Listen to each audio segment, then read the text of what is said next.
कान्हा।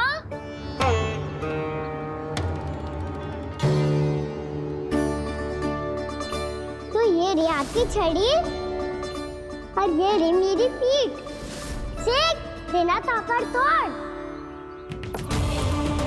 आज तो इसकी पीठ सेक के रहूंगी मैं। मैया घर पे भूखी मुझे ढूंढ रही होगी। लो आज द्वादशी के दिन पहले प्रहर में भोजन करके अपना एकादशी का व्रत पूरा करो आप। धन्यवाद राजकुमार, पर अभी हमें भूख नहीं है। बहुत सारा काम पड़ा है और अभी थोड़ी ही देर में शंकरी बहन भी अपनी मटकी लेने आती होंगी।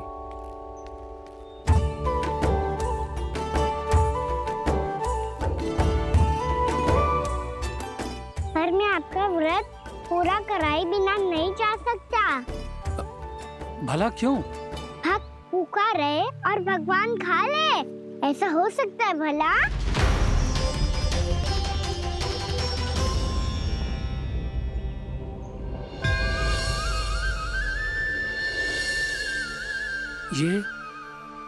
ये कैसा भ्रम हो रहा है मुझे लगता है अपना काम करना चाहिए। द्वादशी के पहले प्रहर में व्रत पूरा करना बहुत आवश्यक होता है, ना तो एकादशी का व्रत भी पूरा ना मानो जातो। इतनी सारी ज्ञान की बातें तुम्हें कैसे पता है लल्ला?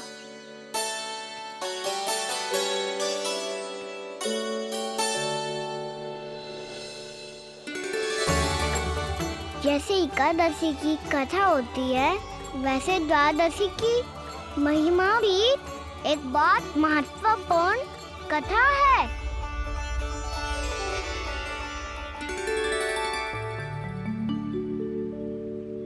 कैसी कथा? बिल्कुल सही समय पे आई हो आप, क्योंकि आपको ये कथा आपको अवश्य सुननी चाहिए।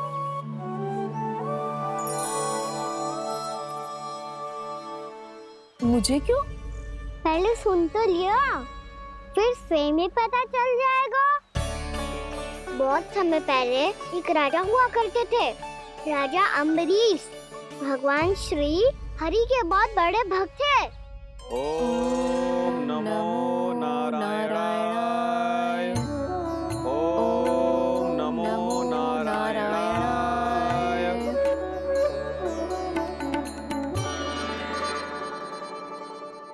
नेक पुण्य के काम करते थे वो। अपनी पत्नी के साथ हरि का नाम जपते रहते थे।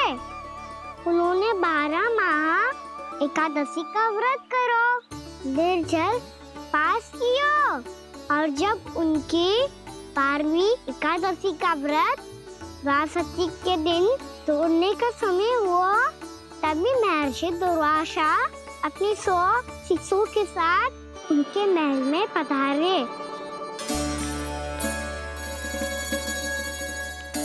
प्रणाम स्वीकार करें महर्षि। आप जैसे महान ऋषि मेरे राज्यसभा में आए, वो भी ऐसे अवसर पर जब मैं और मेरी पत्नी निरंतर 12 एकादशियों के बाद अंतिम एकादशी का व्रत तोड़ेंगे। इससे बड़े सौभाग्य की क्या बात हो सकती है हमारे लिए? आज आपके साथ साथ मेरा और मेरे शिष्यों का एकादशी व्रत भी पूरा होगा। संभव है प्रभु की इच्छा यही हो कि हम सब अपना व्रत एक साथ तोड़ें। ये तो अत्यधिक प्रसन्नता की बात है महर्षि। तो फिर ठीक है, हम सब यात्रा से थके हैं। व्रत तोड़ने से पहले हम स्नान करना चाहते हैं। जैसी आपकी इच्छा महर्षि।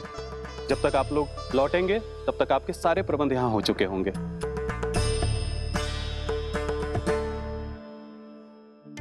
महर्षि दुर्वासा स्नान करने गए थे, पर उन्हें लौटने में विलंब हो रहा था, और इधर द्वादशी पर व्रत पूरा करने का मुहूर्त बीता जा रहा था। महाराज अम्बरीश बड़ी विरक्ति के साथ महर्षि दुर्वासा के लौटने की प्रतीक्षा कर रहे थे। महाराज, व्रत तोड़ने का मुहूर्त बीता जा रहा है, बस कुछ ही समय बचा है। महर्षि और उनके शिष्यों को लौटने में न जाने कितना समय लग जाएगा। मेरा सुझाव है कि आप मुहूर्त समाप्त होने से पहले व्रत अवश्य तोड़ लें। गुरुदेव, हमने महर्षि दुर्वासा को वचन दिया है कि जब तक वो लौटेंगे नहीं तब तक हम व्रत नहीं तोड़ेंगे। इसीलिए मैं उनके लौटने के बाद ही भोजन ग्रहण करूंगा।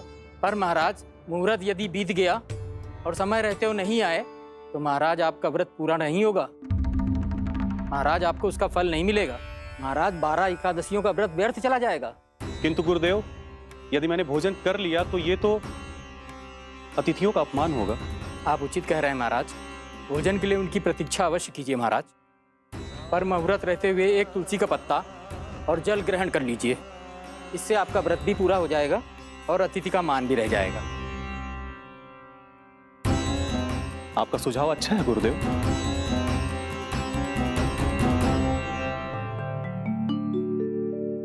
जैसे ही महाराज ने तुलसी का पत्ता खाया, वैसे ही महर्षि दुर्वासा लौट आए। महाराज,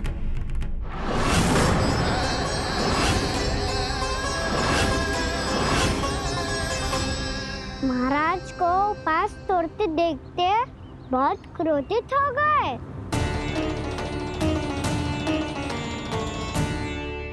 बहुत बड़े भक्त हैं आप, परंतु आप ये नहीं जानते अपने अतिथियों के साथ कैसा व्यवहार करना चाहिए।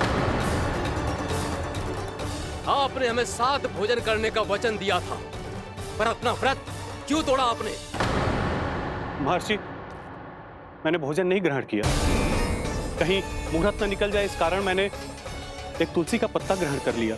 56 भोग खाया हो या एक पत्ता, अपना व्रत तोड़कर अतिथियों का अपमान किया है, मेरा अपमान किया है।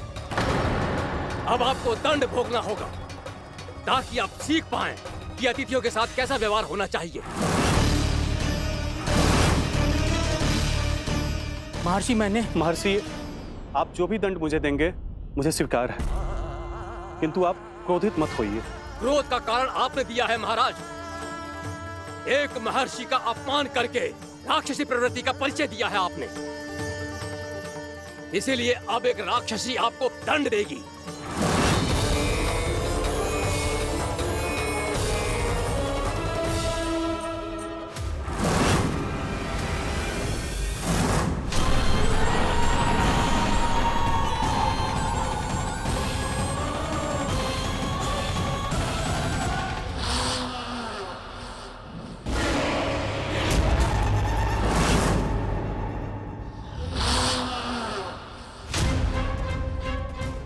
हे प्रभु, यदि मैंने सच में महर्षि का अपमान करने की भूल की हो तो मैं उसका परिणाम भोगने के लिए प्रस्तुत हूं। ओम नमो नारायणाय, ओम नमो नारायणाय नमः। महर्षि दुर्वासा को यह आभास ही नहीं था कि महाराज अम्बरीश ने उनका अपमान नहीं किया था। फिर भी उसे अपमान मान के वो श्री नारायण के भक्त पे संदेह कर रहे थे। मैंने भी तो भोला राम की भक्ति पे संदेह किया था। हे नारायण, ये क्या पाप हो गया मुझसे? संदेह किसी अपमान से कम ना हो तो, और भगवान सब सह सकते हैं, पर उनके प्रिय भक्तों का अपमान सहन ना कर सकते। इसीलिए उन्होंने हस्तक्षेप करने का निर्णय लिया।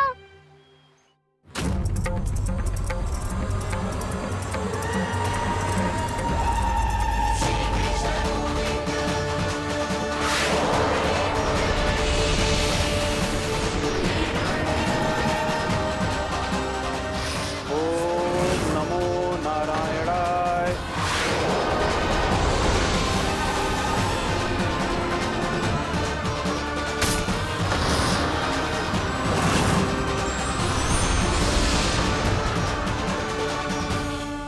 और फिर भगवान का वो सुदर्शन चक्र महर्षि दुर्वासा के पीछे पड़ गया। ये चक्र तो मेरी ओर बढ़ रहा है। ओम नमो नारायणाय। ये कैसे संभव हो सकता है? कोई रोको इसे, कोई रोको इसे।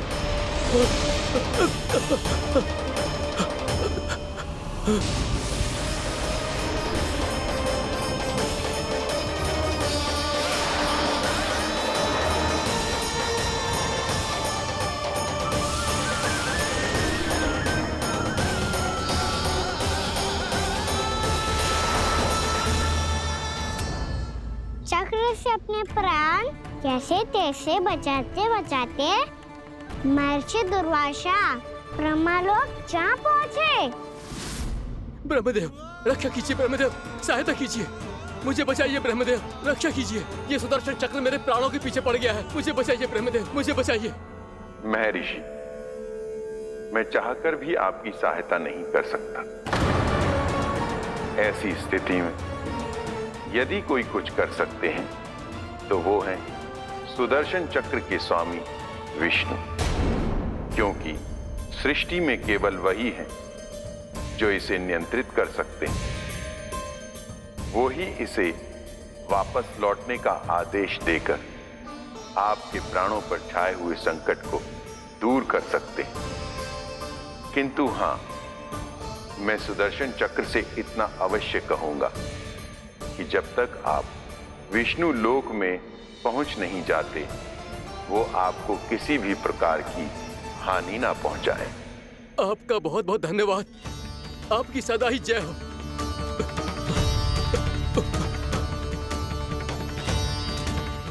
फिर क्या था? भागते भागते महर्षि दुर्वासा सीधे भगवान श्री हरि के शरण में बैकुंठ पहुंच गए। त्राहिमाम प्रभु, त्राहिमाम, मुझे बचाइए, मेरी सहायता कीजिए प्रभु, मेरी सहायता कीजिए। मैं आपके इस चक्र और ऊर्जा से नहीं भाग सकता प्रभु, कृपया करके अपने सुदर्शन को रोकिए, इसे वापस लीजिए प्रभु। यह असंभव है महर्षि। एक बार सुदर्शन चक्र मेरे हाथों से छूट जाए तो अपना उद्देश्य पूरा किए बिना, मेरे भक्तों की रक्षा किए बिना वापस नहीं लौटता। कोई तो उपाय होगा प्रभु, कृपया करके मेरे प्राण बचाइए प्रभु। मैं सुदर्शन की ऊर्जा से जलकर भस्म नहीं होना चाहता प्रभु। आप जो कहेंगे मैं करूंगा प्रभु, मेरी सहायता कीजिए प्रभु, मेरी सहायता कीजिए। किंतु मुझे नहीं लगता कि आप वो कर पाएंगे। मैं अवश्य करूंगा, मैं अपनी प्राण रक्षा के लिए कुछ भी करूंगा प्रभु। आपने मेरे भक्त राजा अम्बरीश को भक्ति का कर्तव्य निभाने के लिए अपमानित और दंडित किया है महर्षि, पर भक्त की रक्षा करना भगवान का कर्तव्य है। इसलिए यदि आप भक्त राजा अम्बरीश के पास जाकर क्षमा याचना करें और यदि वो आपको क्षमा कर दे तो ही ये चक्र आपके प्राण लिए बिना लौट सकता है। अन्यथा आप तो जानते हैं महर्षि, मेरे भक्त का अपमान मेरा अपमान। भक्त का अपमान भगवान के अपमान से कम ना हो तो है। महर्षि दुर्वासा को भी ये बात समझ आई और फिर उन्होंने महाराज अम्बरीश से क्षमा याचना की। महाराज महाराज महाराज महाराज महाराज, मुझे क्षमा करें महाराज, मुझसे बहुत बड़ी भूल हो गई महाराज, मुझसे बहुत बड़ी भूल हो गई महाराज। महर्षि, आप हमारे चरण छुए ये उचित नहीं। महाराज, महाराज अम्बरीश, आप नारायण के सच्चे भक्त हैं। मैंने आपको अपमानित किया, दंडित करने का प्रयास किया महाराज। इस अपराध के लिए मुझे क्षमा कीजिए महाराज, और इस सुदर्शन चक्र से मेरे प्राण बचाइए महाराज।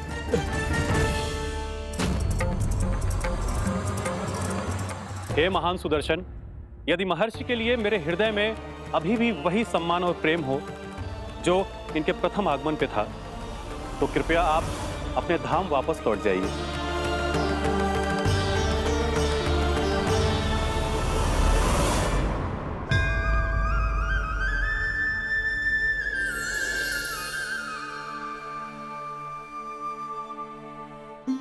आपका बहुत बहुत धन्यवाद महाराज अम्बरीश। मैं आपको आशीर्वाद देता हूं कि आप देवराज इंद्र के समान शक्तिशाली हों। आपकी कीर्ति का पताका 10 दिशाओं में फहराए। मेरी बस एक ही इच्छा है महर्षि कि मैं आपके साथ अपना उपवास तोड़ सकूं। अवश्य महाराज, हम सब भोजन आपके साथ करेंगे और अपने आप को नारायण की सेवा में अर्पित करके व्रत को पूरा करेंगे, क्योंकि आज जो यहाँ हुआ है उससे सिद्ध हो चुका है कि एकादशी व्रत का फल द्वादशी की सुबह भोजन करने से ही प्राप्त होता है। इस कथा से हमें पता चलता है कि सभी को द्वादशी के सुबह भर पेट भोजन करके एकादशी का व्रत पूरा करना चाहिए। और दूसरी बात, भगवान की सच्ची भक्ति अपमान कभी ना करना चाहिए। उनके साथ सदैव प्रेम से व्यवहार करना चाहिए। यही भगवान को सबसे अधिक प्रिय है।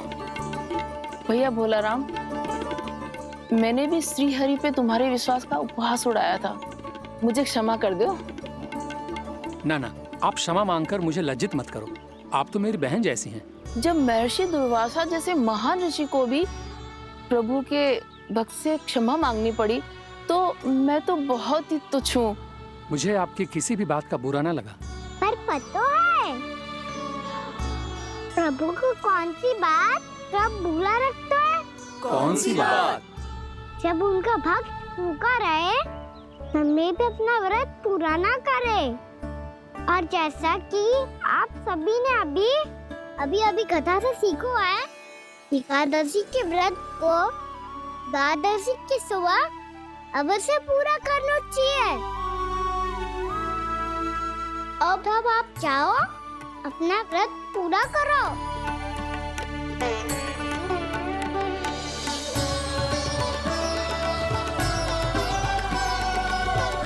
मैं आपके लिए जल लेके आती हूँ।